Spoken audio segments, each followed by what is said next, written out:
ღვინის სამშობლო და ქვეყანა, მევენახეობა, მეღვინეობის 8000 წლიანი უწყვეტი ტრადიციით, ქვევრის უნიკალური მეთოდი და ღვინის განსაკუთრებული კულტურა. ეს საქართველოს ეროვნული იდენტობის განუყოფელი ნაწილია. 8 მაისი ქართული ღვინის ეროვნული დღე ხდება. რატომ 8 მაისი? ამ ინიციატივის მნიშვნელობასა და მის პერსპექტივებზე ვისაუბრებ ჩვენ სტუმართან ერთად.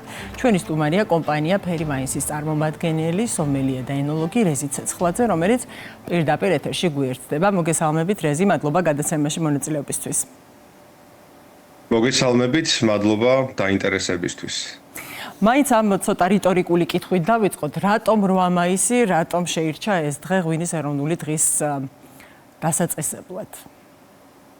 პირველ რიგში ეს არის ძალიან კარგი ინიციატივა და ძალიან კარგი დღე. საქართველოსთვის ყოველი დღე ღვინის დღე არის, ყოველი დღე ეროვნული დღე არის, თუმცა რა თქმა უნდა საჭირო იყო გქონოდა ერთი კონკრეტული თარიღი და ეს არის 8 მაისი. 8 მაისი იმიტომ რომ სიმბოლურად 8000 წლიანი ისტორია გვაქვს ჩვენ ქართველებს ღვინის წარმოების, ეს ამასთან არის დაკავშირებული თარიღი 8-თან და ასევე რაღაც 8 აღნიშნავს თვითონ ფორმითაც და თვითონ იდეითაც უკვე უსასრულობას და რა თქმა უნდა ეს ქართული ღვინის ტრადიცია, ქართული მეღვინეობა გაგრძელდება უსასრულოდ, იყო, არის და იქნება ყოველთვის. რეზი, ასევე ძალიან საინტერესოა, თქვენც აღნიშნეთ, რომ ქართველებისთვის ღვინის დღე შეიძლება ესე გამოკვეთილად დაწესებას არ საჭიროებდეს, იმიტომ რომ ყოველი დღე არის ღვინის დღე, მაგრამ რადგან გადაწყდა ამ დღის ესეთ ოფიციალურ დღედ დაწესება, მიზანი რა აქვს, რა უნდა გააკეთოს ამ დღემ, რა დატვირთვა უნდა გქონდეს? პირველ რიგში ეს არის გაერთიანება ჩვენი ისევ ქართველების ღვინის გარშემო, რა თქმა უნდა ისე ვიტყვი, რომ ჩვენს ოჯახებში ყოველთვის ვერთიანდებით ღვინის გარშემო, მაგრამ ეს არის უფრო ფართო გაერთიანება.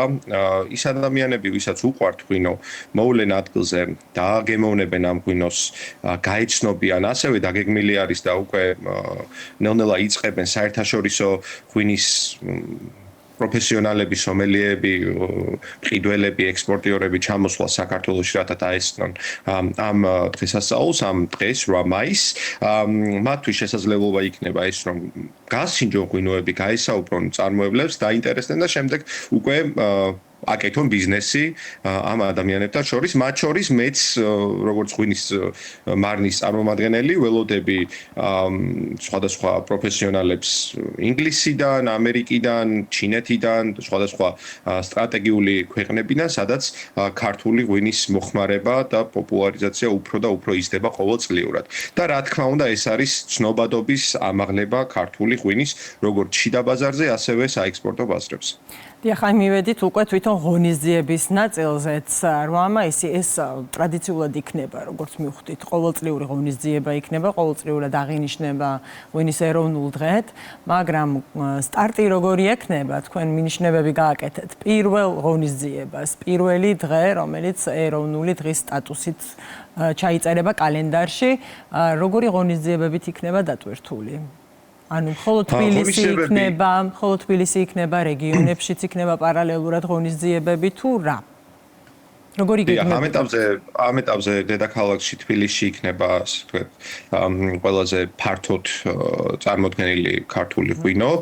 დაგეგმილი არის კონფერენცია, ღვინის კონფერენცია სასტუმრო ტელეგრაფში, სადაც სხვადასხვა მომხსენებლები წარდგებიან და ისაუბრებენ საერთაშორისო ბაზრებზე, ტენდენციებზე, რა სურს თანამედროვე ღვინის მომხმარებელს, ან თუნდაც სხვადასხვა ალკოჰოლური სასმელების მომხმარებელს, რა სურთ მათ საქართველოდან, როგორი არის მოთხოვნა ხარისხობრივად, სტილისტურად და ასე შემდეგ. რა თქმა უნდა, იქნებიან წარმოდგენილი სხვადასხვა მეღვინეები, თავიანთი ღვინოებით და ხალხს ექნება საშუალება, რომ გასინჯონ ეს ღვინოები, დააგემოვნონ და გაესაუბრონ მეღვინეებს. იქნება ორ ლოკაციაზე, გუდიაშვილის ბაღში და ასევე აბანოთუბანში და იქნება რაღაც სხვადასხვა უკვე სხვადასხვა აქტივობები, შემეცნებითი, გასართობი და ასე შემდეგ. ანუ იქნება ძირითადად ორი ტიპის ღონისძიება, კონფერენცია და გამოფენა გაყიდვა. დიახ. დიახ, იქნება ეს ორი. და თქვენ აღნიშნეთ, რომ ჩვენი საუბრის სადღაც ჩუვაში, რომ ელოდებით თქვენ თვითონ, როგორც მარნის წარმომადგენელი, არაერთ სტუმარს სხვადასხვა ქვეყნიდან. არის თუ არა უკვე კონკრეტულად ცნობილი სია, საიდანაც გვესტუმრებიან ამ დღესთან დაკავშირებით სტუმრები? დიახ, ამის ორგანიზებაში ჩართული არის ღვინის ეროვნული სააგენტო, კონკრეტულად მთლიანად სააგენტო, კონკრეტულად უფრო მარკეტინგის დეპარტამენტი, მათ აქვთ კომუნიკაცია უკვე არაერთ ჩვენს პარტნიორ ღვინის პროფესიონალებთან სხვადასხვა ქვეყნებში, როგორც აღვნიშნე სტრატეგიულ ქვეყნებში, ეს არის ამერიკა, ბრიტანეთი, ჩინეთი და ევროპის სხვადასხვა ქვეყნები, ასევე სინგაპური, კორეა, იაპონია და ასე შემდეგ.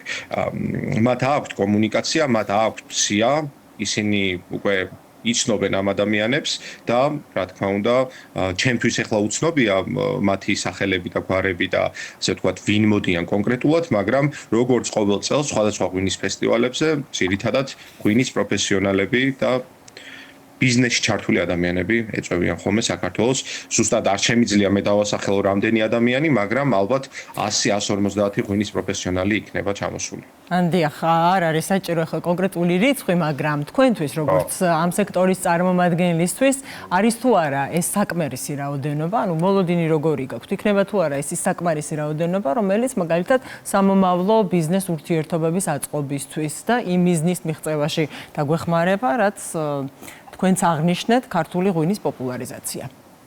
რა თქმა უნდა, ხო იცით, ეხლა ცოტა ნახევრად ისევ ვიტყვი, მაგრამ რაოდენობას არ აქვს მნიშვნელობა, მნიშვნელობა აქვს ხარისხს და რა თქმა უნდა, ხარისხიანი ადამიანები ჩამოვლენ, დარწმუნებული ვარ და თუნდაც ერთი ან ორი საინტერესო ადამიანი რო შემხვდეს და გავესაუბრო მათ ქართულ ღვინოზე და ასე ვთქვათ, ისინი დაინტერესდნენ უკვე ჩემი პროდუქტით, ეს მნიშვნელოვანი იქნება ჩემთვის როგორც წარმოებლისთვის, რათა გავხსნა კარები და გავიდე საერთაშორისო ბაზარზე. ამ ეტაპზე ჩვენ უკვე მსგავსი ღონისძიებების დახმარებით მუშაობთ ამერიკასთან, ტეხასის შტატში იყიდება უკვე ჩვენი ღვინო, ასევე კორეაში, სეულში იყიდება ჩვენი ღვინო და რა თქმა უნდა ეს ორივე ბაზრები ავითვისეთ ქართული ღვინის ეროვნული სააგენტოს დახმარებით.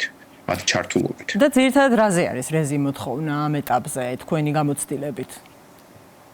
ამ ეტაპზე მოთხოვნა არის ქართულ ღვინოზე რომ ვისაუბროთ ისევ ქარვისფერ ღვინოზე, ქვევრის ღვინოზე იზრდება მოთხოვნა.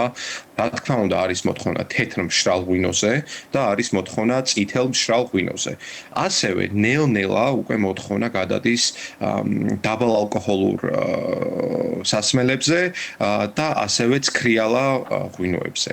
ეს იქნება პეტნატი თუ ტრადიციული მეთოდით დამზადებული ცქრიალა ღვინო.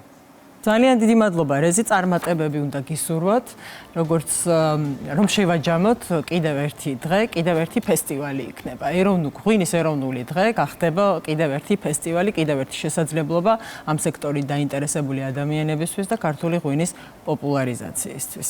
წარმატებებს გისურვებთ. მადლობა. და ველოდებით და გასინჯეთ ღვინოები. ველოდებით ახალ შედეგებს. ჩვენი სტუმარი იყო მაყურებელს კიდევ ერთხელ ვეტყვი, კომპანია ფერი ვაინსის წარმომადგენელი, სომელიე და ენოლოგი რეზი ცეცხლაძე.